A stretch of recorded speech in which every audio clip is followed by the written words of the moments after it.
Administration. Thanks for joining us for this series of live legal webinars we are presenting as an NJPSA member benefit. Our topic is special education law and discipline, a critical issue for many schools. We're fortunate to have with us two knowledgeable attorneys in this area, David Nash, an NJPSA attorney of many years and a speaker on this and other legal issues in education, and Teresa Moore, an attorney who consults with the Rutgers-Newark Institute on Education Law and Policy. Welcome, Dave and Teresa. In the interest of facilitating the discussion, we have muted all phones and computers. You'll be able to type written questions by using the question box on the webinar control panel. Type in your question and we will answer at the appropriate time. We have also posted today's PowerPoint on the featraining.org website for your convenience under FEA Resources. That's featraining.org under FEA Resources. Again, welcome. Let's begin. And here is David Nash. Dave? Thank you, Jay. It's a pleasure to be here with you presenting on this very critical and complex topic. I'm very happy to have the chance to co-present on this issue along with Teresa Moore, a very experienced school law attorney who I've had the great pleasure to work with over the last several years in the Legal One program. So thank you, and Teresa, thank you for co-presenting with me. It's good to be here. Hello, everyone. Hi, Teresa. Today we're going to be covering a number of issues relating to special education law, specifically focused on student discipline and some of the due process protections that are built into law for special education students in the area of discipline. It's a complicated area where there is a tremendous amount of litigation. It's an area that is often misunderstood, and we're going to try to work through some of the basics of the issue and give our audience members a chance to ask questions along the way. So I will be walking our group through a PowerPoint presentation at various points in the PowerPoint. I will pause and ask Jay Doolin to review questions that have been raised.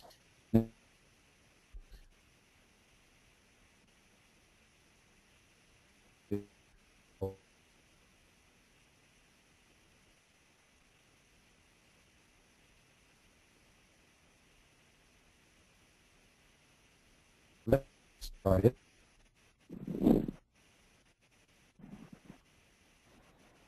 I'm just waiting for the PowerPoint to move forward. I may need, oh, I'm sorry, let me, all right. So key questions that we need to address in the area of special education and student discipline.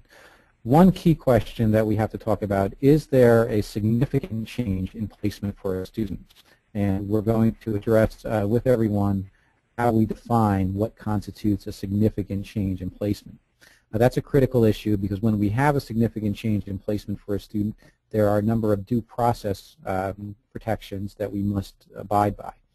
Another question that we have to look to is, did the incident involving a special education student involve a weapon, drugs, or have an incident with a special education student that involves one of those three areas? There's some additional flexibility that's in how they execute. Another key question that we'll review, was the behavior of the student in question a manifestation of the student's disability? And we are going to review with our participants how we define whether or not behavior is a manifestation of a disability. In those cases where a student's behavior is that manifestation of a disability, there are more limited options. We'll address the issue of whether a student is a danger to himself or others, and what issues arise when a student is found to be a danger to himself or others. All right. As far as addressing the issue of a change in placement, critical question for a special education student. A change in placement occurs if a student is suspended for more than 10 consecutive days, or if there are a series of removals that constitute a pattern of behavior. And if the change is significant, we have certain procedural due process protections that are triggered. But first we have to look at whether or not we have a pattern of behavior when you have a number of separate removals during a school year. So one basic question that we look at for a special education student regarding discipline, let's say you have a student who was suspended 3 times during a school year, and in total there were 10 days of suspension over those 3 times. Perhaps once was 3 days, another time was 3 days, and the third suspension was 4 days. We have to then determine if there was a pattern of behavior, and we look at certain factors like the length of each removal, the total amount of time students are removed, and the proximity of the removals to each other. So for example, if you have a special education student and there are 3 separate incidents that all happened in the same month, there's a much greater chance that you're going to find there's a pattern of behavior because you have the issues happening in a very short period of time. If you have 3 separate incidents that are all very serious and are 10-day suspensions, there's a greater chance that there is a pattern of behavior because of the length of each removal. We also have to look at whether weapons or drugs were involved or the student caused substantial bodily injury in a particular incident. If you have a child who brings weapons to school, knowingly possesses illegal drugs, or causes serious bodily injury, that student may be placed in an alternative educational setting, an AES, for the same amount of time as a non-disabled student would be, up to 45 calendar days. Federal law actually permits you to remove a student in these situations for up to 40 days.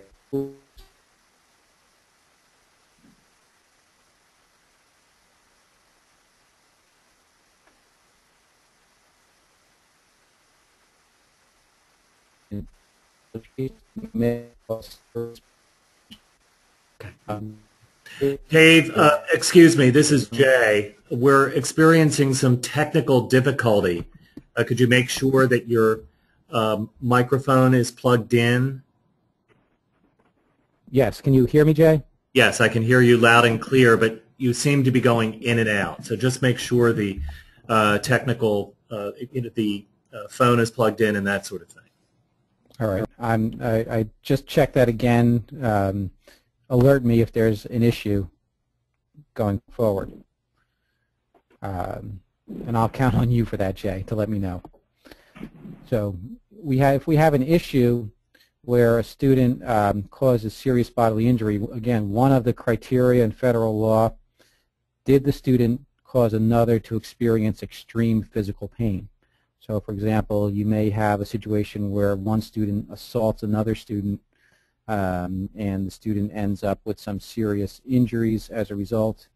In a case like that, even if the behavior was a manifestation of the student's disability, the school district would have the right to remove that student for up to 45 calendar days. If a student is placed in an alternative educational setting, the school district still has to address all of the goals that are written into the IEP for that particular student. The child study team still must conduct a functional behavioral assessment and formulate and review a behavioral intervention plan for that student. And as required, they would need to conduct a manifestation determination so that you can get to the underlying issues, whether or not the behavior was caused by the student's disability. David, can I jump in? Absolutely. Just on that point of formulating the BIP or even doing the functional behavioral assessment, we often say it's the child study team, and it is, but really it's the IEP team that would do that, so that actually a parent could be involved in both of those processes. I just wanted to point that out. It's not just school personnel, but the parent or guardian can also participate in assessing the behavior. Excellent.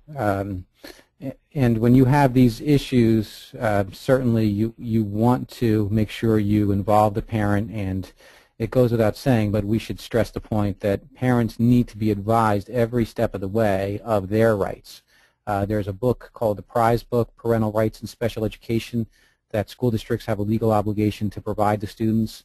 One of the things we tell members in training is that you should have many copies of the Prize Book and give them to parents at every instance where there's a due process issue that arises. You want to make sure that parents understand their rights and that you're helping them along the way to work through some very complicated issues in special education. As far as the manifestation determination, the case manager needs to immediately notify parents of the impending discipline, the procedural safeguards that are involved for that student, and the plan to do a manifestation review prior to actually conducting the manifestation determination. A manifestation determination must be conducted, there must be an IEP meeting within 10 business days of when a child is first removed for more than 10 school days in one school year, and when the child is subjected to a change in placement. And if you recall, if we have a series of removals during the school year and it meets the criteria for a change in placement, you would have to follow these timelines as well. You must begin to review and modify the BIP beginning on the 11th day of removal or whenever a change in placement occurs. You also are required to review the behavioral intervention plan if a team member, an IEP team member, believes it's necessary if there are subsequent removals. Any comments, Teresa, on the manifestation determination? Not so far, no.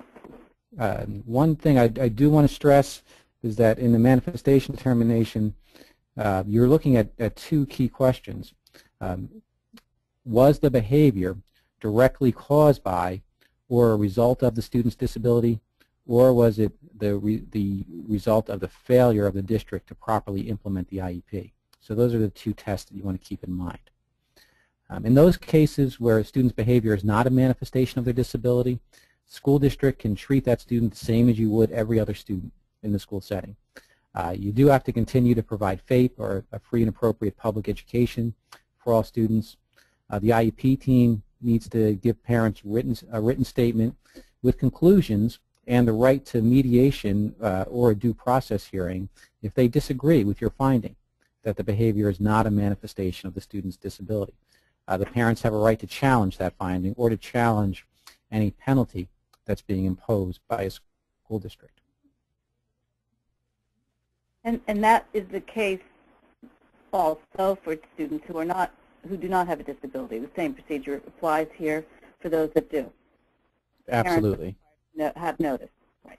Yes. Some additional steps. You need to provide written notice of an alternative educational setting, suspension beyond 10 days, or expulsion. And in New Jersey, we do have the term expulsion that's used in our code, but I'll say that it's virtually impossible, absent extreme situations, for you to truly expel a student from the public school setting. You would have to have a very serious incident, a long-term suspension, provide notice to the parent and student that future incidents that are equally severe could result in expulsion, another incident, another board hearing, and then theoretically you could have an expulsion of a student, but very, very difficult.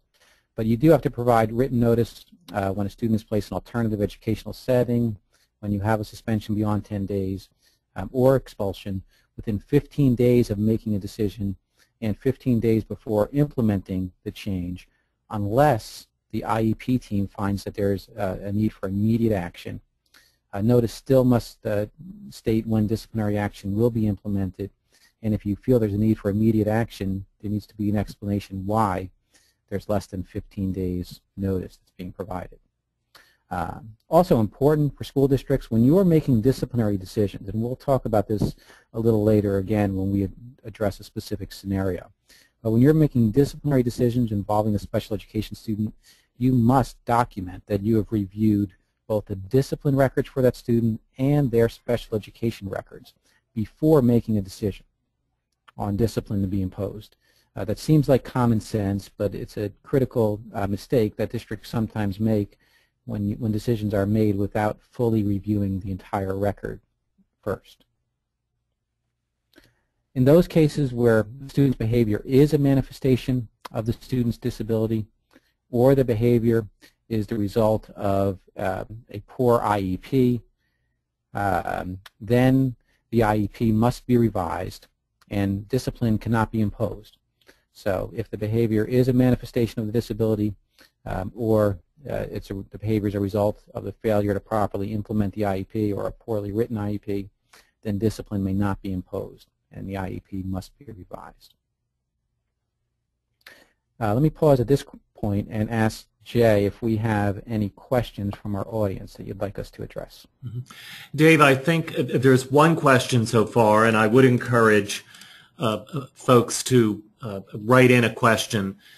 The one that we have so far is, and it relates to the first slide, does in-school suspension count? In-school suspension is a very dangerous term to use. Frankly, if you have a student who is in school and is receiving their full IEP, it's being fully implemented, and you're addressing all aspects of it, then you may want to not term it an in-school suspension. On the other hand, if as is true in many cases, the student's full IEP is not being implemented, you don't have every aspect of it being addressed, there are some areas where you would be treating the student differently if they were not in-school suspension, then the answer is yes, you would count that as days towards an overall suspension. I think it's important for districts to be careful about using the term in-school suspension, because once you've labeled a certain action as a suspension, it's going to be difficult for you to say later on that, well, it wasn't truly a suspension, and we don't need to count it as part of the 10 days. But Teresa, I'd be interested in your take on the use of the term in-school suspension. Yeah, that's not something that the special ed regs or any special education law, it's not a term that is used in special education law, but I agree that it would be very difficult to walk away from it if there had been an in-school suspension, and then to later say, well, that wasn't really a suspension that would count towards a total of 10 days when we're trying to determine whether there's an actual change in placement of more than 10-day suspension.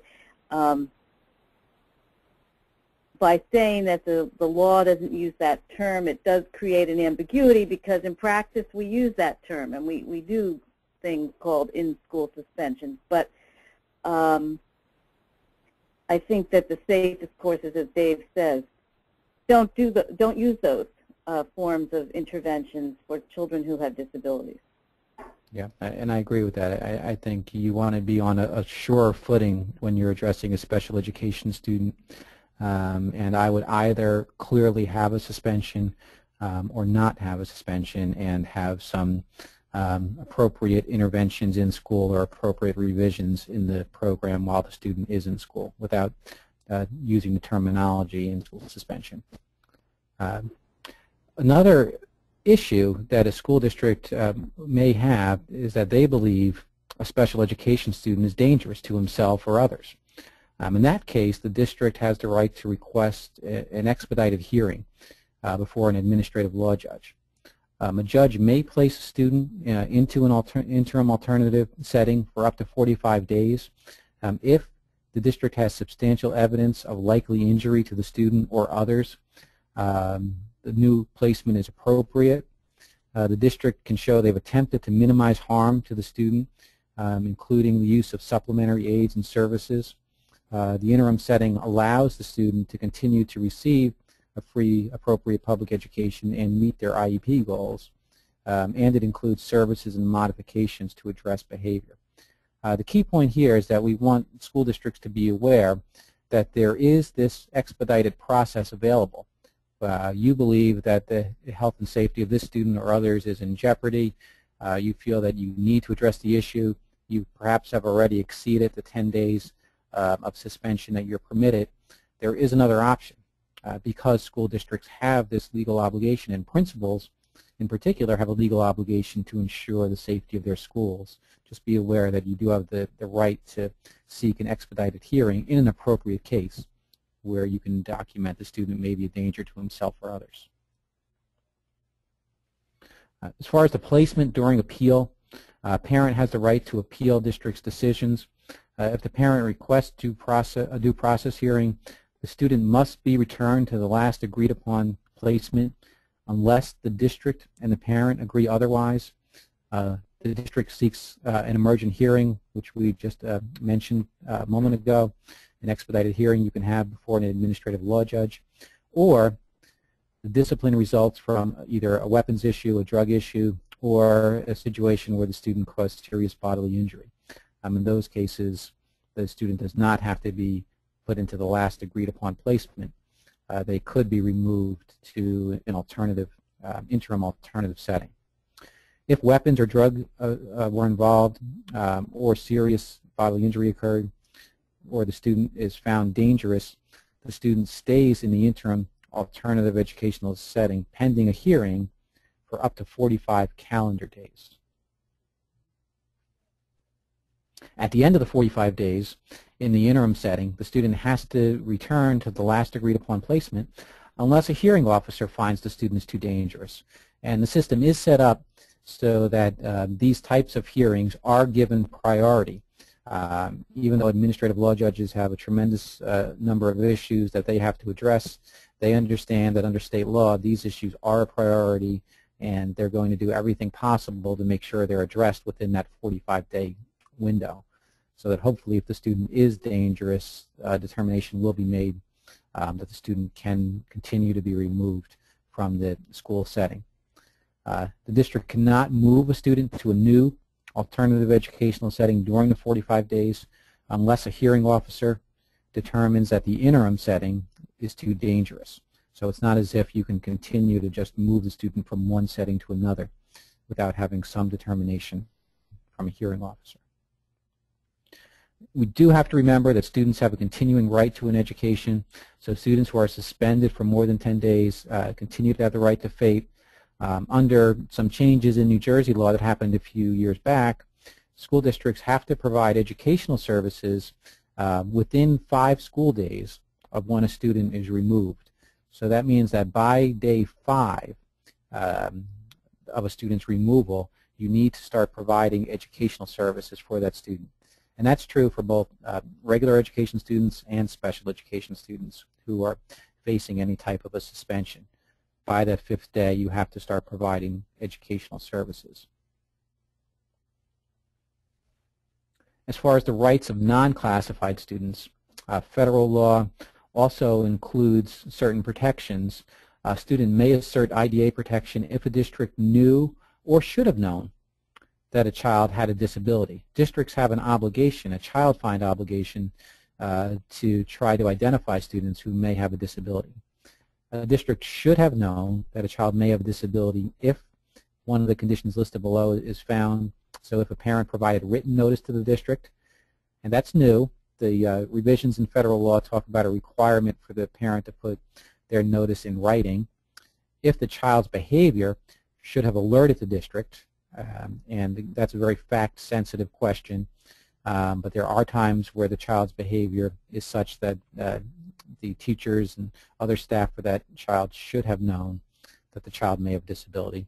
If the parent specifically requests an evaluation, and that can be verbal, the request for an evaluation does not have to be in writing, or the student's teacher or other school personnel express concern that a child may have a disability. And staff members do not have to express their concerns in writing, although as a practice, it's certainly better for a school district to require that those concerns be addressed in writing so that it's clear what the concerns are and how they're being addressed. Any comments on issues of non-classified students? And Teresa? Well, that's an area where it seems kind of counterintuitive that someone who is not yet has not yet been determined to be eligible for special education or related services under IDEA, nonetheless has procedural protections as though they had been found eligible. But it is something to keep in mind that, for example, when a student is, and this is a little clearer case, when a student is being evaluated for eligibility, and so there's a suspicion that the child has a disability, but the evaluations haven't been completed yet. During that time, before there's a determination, the child is entitled to the protections of IDEA for disciplinary actions. So all the things we just talked about a manifestation determination having to be made if a child is suspended or recommended to be suspended more than 10 days, even if the child doesn't have an IEP, they are entitled to have a manifestation determination meeting to make some assessment as to whether the behavior is related to a suspected disability. Okay. Before we move into the next set of slides, where we're going to give you, we're going to review a scenario. I do want to ask again if we have any specific questions that we should be addressing, and I'll ask Jay. There is one question, Dave. What is the definition of a poor IEP? Well, that becomes a very fact-sensitive issue. Does the IEP, for example, include clear learning outcomes that we expect the student to achieve? Does it include a specific set of interventions for how we're going to support that student to address their needs? Is it something that is clear and understandable so that it can be properly implemented by an individual teacher? So it becomes a very fact-sensitive question about whether an IEP is poorly written. What's easier to address are the situations where an IEP is poorly implemented. And that's where you have a situation where perhaps a staff member hasn't taken the time to read the IEP, doesn't recall the interventions that they should be providing, or has read it and has forgotten what they've read or hasn't fully understood it. That's a more common issue. But there are times where the IEP goals are not clear, where the interventions are not clear, where it's difficult for a staff member to properly understand and implement. And one of the things that school districts need to encourage staff to do in those situations is to have teachers not be afraid to ask questions. A teacher has a very difficult job where you may have 100 or more students that you're educating and a large number of kids with disabilities. If you as a teacher review an IEP and you're not clear what you're supposed to be doing, you really have a legal obligation to protect yourself and the child and the district to seek out the case manager and ask questions to make sure you understand that IEP. David, yes. Here's another question. What if a child is evaluated, found eligible, and the parents decline? Still protected? Once the parent declines the right to be classified as a special education student, the school district then has the right to treat that student the same as you would any other regular education student. So the parent is making a decision at that point in time that they don't wish their child to be classified. And part of that decision is that the child is going to be subject to the same discipline as every other regular education student would be. Any other thoughts on that, Teresa? That's right. That's exactly right. There is a right that districts have to file for due process under some circumstances. And actually, instead of the parents suing the district because they disagree with the scope or the type of program or related services, districts have been known to try to sue parents to implement an IEP, but they can't do that anymore. That's right. Federal law now says that districts do not have that right. And you don't have the right, for example, to go to DIFUS and say that a parent is neglecting their child because they refuse to have their child classified. That's a decision that the parent has a right to make. All right, we wanted to give you one scenario that is going to be a common situation, or at least one take on a situation that may come up in school districts. It combines some of the issues regarding special education and student discipline and some of the complications that are going to be involved with implementing the new anti-bullying Bill of Rights. And it's just a way for you to see how all of this is going to be applied in a real setting. So in our scenario, let me just review some of the basic issues. We have Christine, who's a 10th grade special education student who has some major behavioral issues. And we can assume that built into Christine's IEP are specific interventions for trying to deal with those issues. During the school year, Christine has already been suspended on 3 separate occasions, totaling 10 days between September and December. In early January, in our scenario, the school principal receives a call from a parent that her child Carla is being harassed and intimidated by Christine. Carla and Christine are in the same physical education class. Christine allegedly punched Carla and her friend Dina in the locker room after a gym class. And in our scenario, of course, this is the first that you're learning of the issue well after the fact.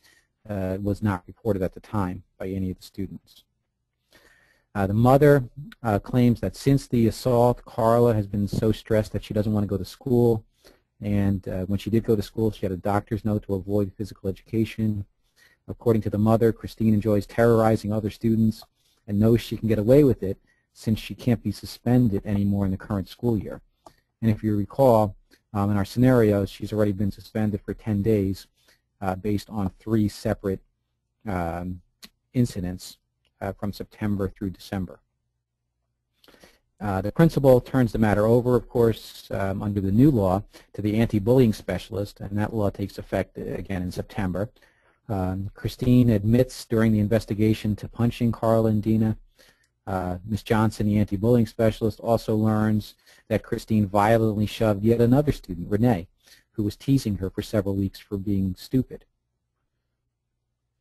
Christine claims that she's the real victim and that she's the one who's been subjected to bullying, and she only lashed out at Carl and Dina because they kept calling her names like Time Bomb and Crazy Christine.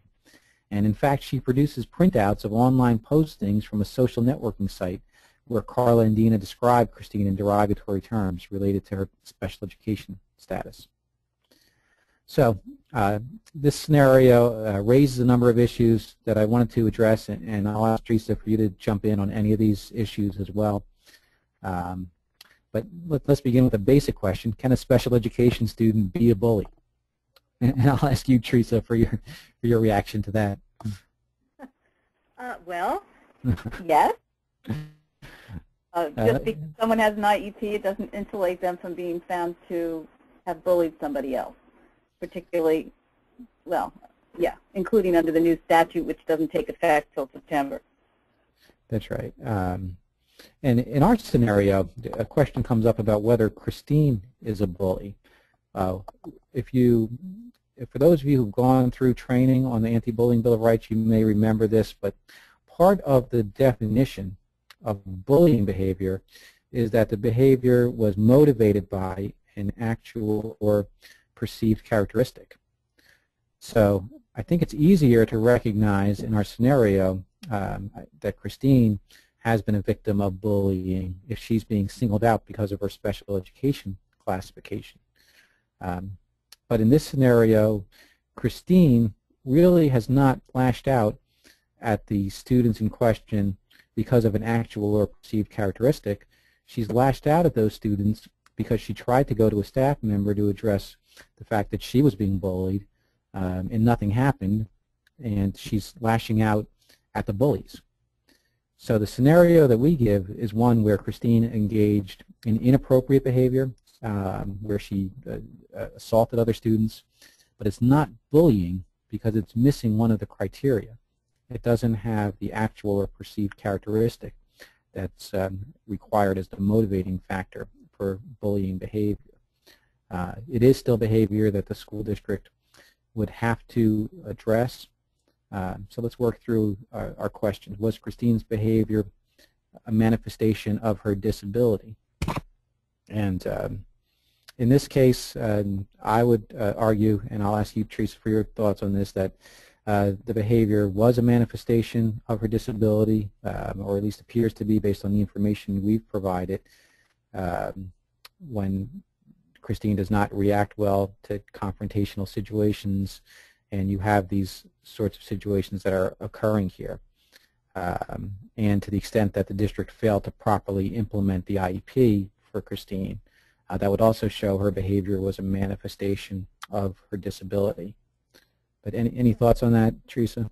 Yeah, I don't think we have anything here that shows concretely that the district didn't implement, but the fact that there has been more than one incident between Christine and others suggests that maybe the district isn't implementing as effectively as it could, and that there definitely needs to be a manifestation determination here done before any potential discipline is decided for her. It certainly seems like because she has major behavioral issues that her behavior is certainly related to the disability. Good. In this case, David, excuse me. There is a question, and I don't know whether you mentioned it. What is Christine's disability and the classification? We didn't actually give you that information in the scenario. That's an additional fact you'd need to address. The only piece we give you, it's a hypothetical, so it's not an actual case. In our hypothetical, Christine has some issues with anger management and being able to control her behavior, and she has some interventions built into her plan to deal with those anger management issues. So you need a little more information, and that's one of the basic questions that you would ask: what is the disability involved?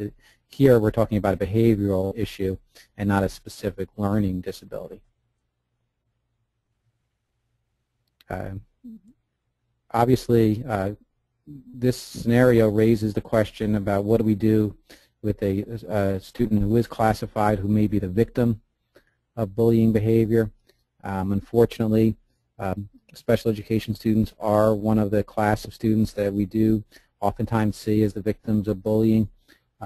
School districts have a legal obligation to take every reasonable step to protect those students. Of course, you also have an obligation to protect student confidentiality, so you should not be volunteering to staff members and to other parents and students that this happens to be a classified student. If you did that, that would be breaching confidentiality. But you do need to take reasonable steps to protect safety, and that might mean notifying staff members that this child, Christine, has been part of bullying behavior. May mean taking disciplinary action against Carl and Dina. It may mean looking at perhaps providing some sort of a shadow in extreme cases to make sure that Christine is properly protected. But you do have to make sure you put those other steps in place.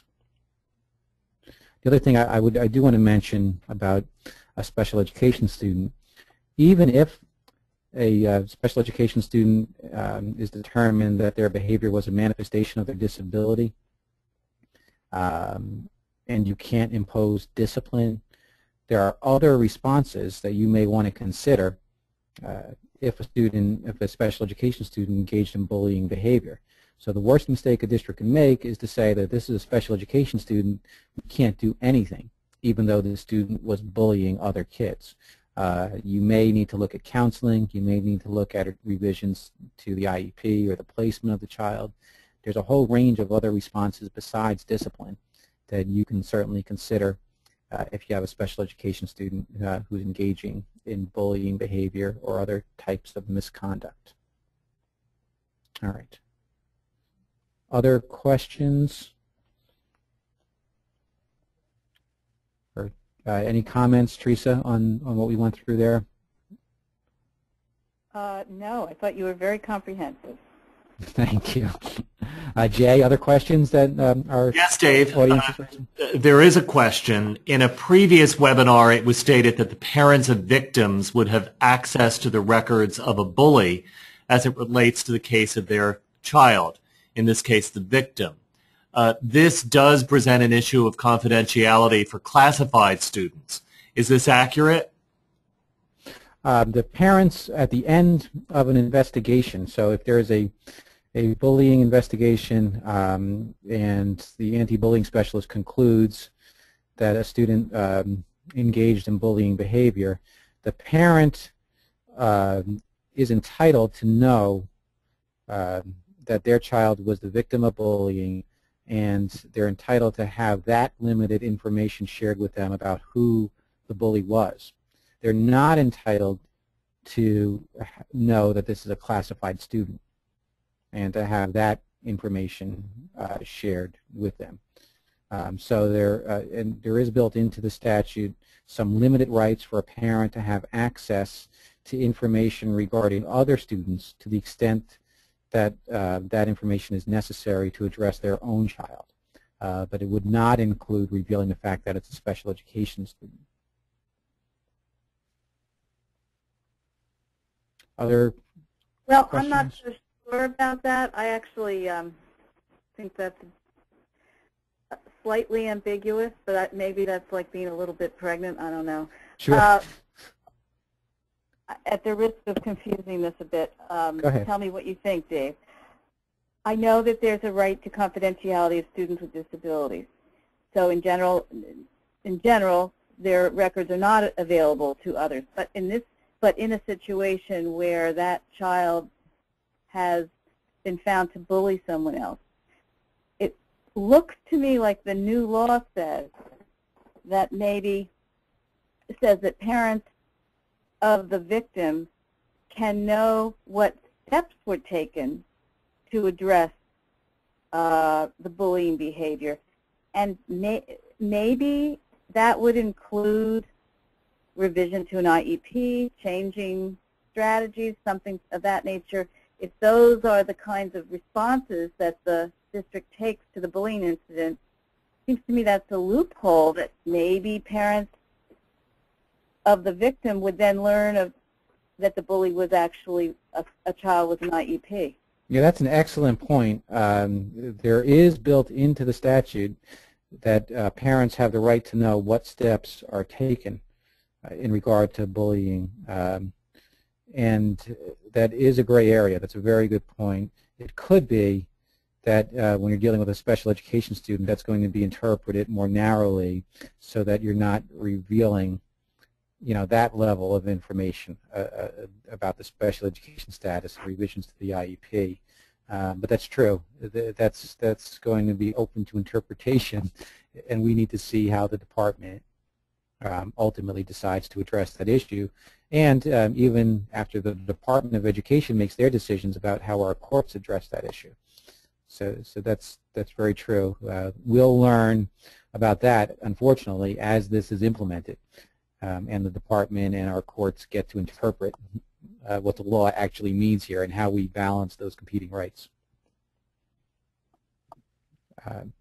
I would, in the meantime, err on the side of caution. That would be my advice to districts and the information that you share with parents regarding a student's special education status until you get some clear direction, at least from the department, saying otherwise, that you should be sharing more detailed information about a student.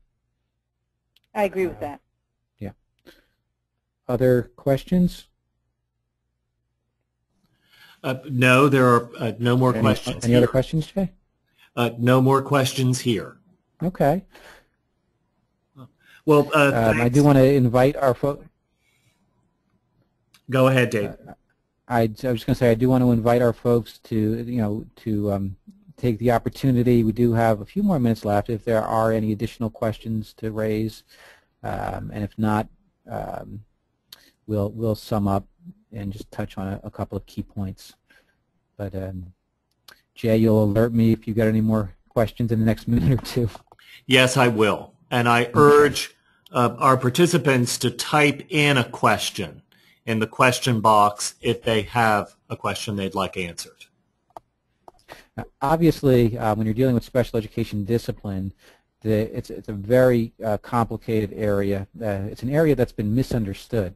I think part of what you want to do with your staff, for those of you who are principals and other administrators, is try to get your entire staff to understand the balancing act that's involved when you're dealing with a special education student.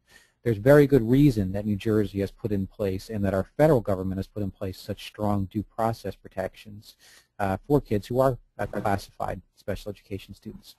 But we don't want to send the message that a special education student is somehow immune from the Code of Student Conduct. One of the biggest mistakes that I've seen is where school districts actually have written into IEPs that this student is immune from the Student Discipline Code. It's almost impossible for me to fathom a case where a student is completely immune from all aspects of a student discipline code or a code of student conduct. That's not the right message to be sending. And you don't want to send that message informally to parents either. The other piece I really want to stress is that even in cases where you cannot impose discipline, the school principal and the district more generally have an absolute obligation to protect student safety. So it may be that there are a number of other remedial steps that you need to take to ensure student safety, to make sure that a student who might happen to be classified is not posing a danger to either himself or others, and where necessary, be willing to seek an expedited hearing to make sure that an administrative law judge has the opportunity to consider whether this is a unique circumstance where perhaps you need to have some additional flexibility. Any other closing comments, Teresa? Just to follow up on that last thing you said, David, we didn't really say much in the basic PowerPoint about the role of the principal, but principals do have a role in deciding discipline or other responses when a child with a disability has engaged in behavior that needs that. And so perhaps we could rewrite a slide or two or say something more specifically about the principal's role. It's not just the IEP team. Without the principal could even be part of the IEP team for decision-making purposes. So I just wanted to re-emphasize the importance of the role of the principal. Yes, and we should have been more specific in the slides. At one point we did talk about decisions being made about student discipline, and when you're making those decisions for a classified special education student, that you need to be able to document that you're looking at both the discipline record for that child and their special education information. Obviously the person who's ultimately making the disciplinary decisions is the school principal in consultation with the case manager and the child study team and the IEP team. But the principal needs to be able to document that they are looking at the full record for that child when they make those decisions. And I know that's difficult in some cases because you've got a million things on your plate. You have to make a large number of decisions, and it takes extra time.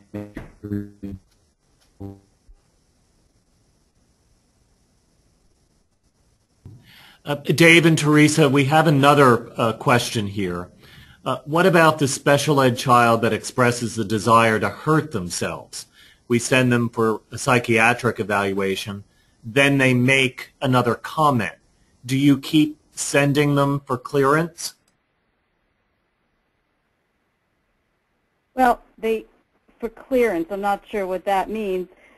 Medical clearance, yeah. You certainly keep referring the person to an appropriate medical professional, and maybe it requires at some point a reevaluation of the child's IEP, meaning the actual disability of the child and or the program and placement.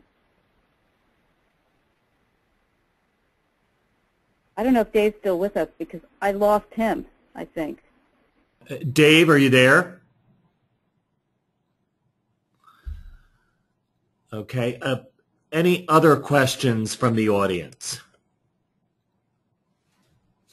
Well, seeing none, there were a couple of questions about the availability of the PowerPoint. I want to confirm that the PowerPoint slides are currently on the featraining.org website, and tomorrow afternoon the entire webinar, including the audio and the slides, will be available on the NJPSA website under the members only section.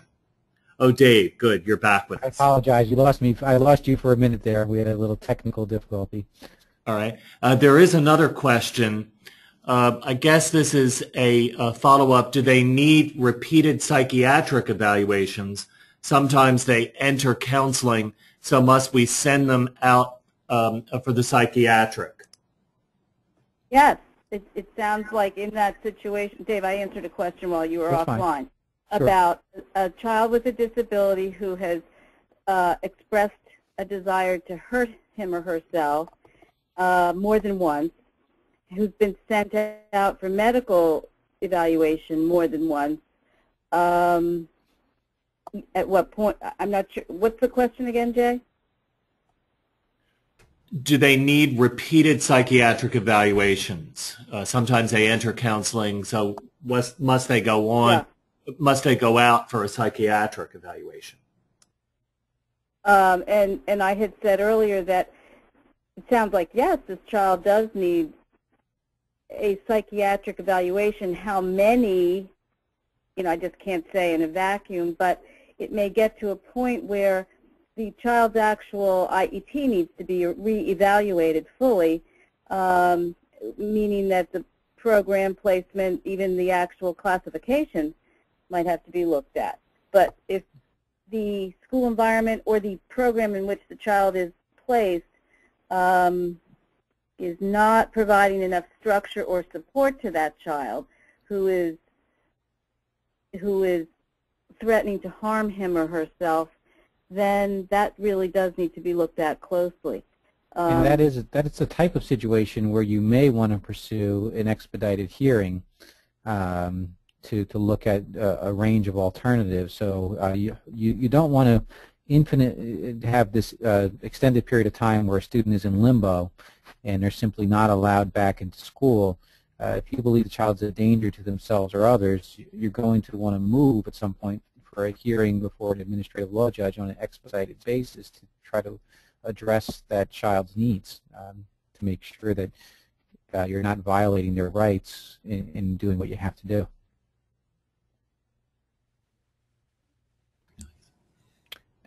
Other questions, Jay?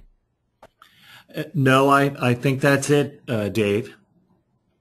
All right. I want to thank everyone for being a part of this presentation. This is part of a series of School Law Express webinars that we're planning to do.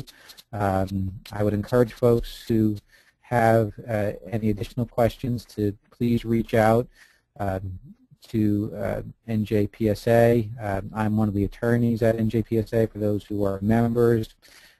My email address is dnash@njpsa.org. If there are specific questions that folks want to raise after today, and I would encourage people who are interested to contact FEA about additional training, either through Legal One or through FEA's school professional development program, NJ Doolin. And we provide training on a whole range of best practice issues and school law issues. So thank you, everyone, for being part of this program. And thanks to you, Dave, and Teresa for providing important information about a really critical topic. Let me also thank the audience for taking the time to be with us today. Sorry for any technical difficulties. I'd also encourage you to visit the NJPSA website, where we have archived all of our recent webinars. There are about 12 of them available. We have several on school law, bullying prevention, the new anti-bullying legislation. We have the Common Core standards, evaluation and observation, and other timely topics. Thanks again for joining us. Goodbye.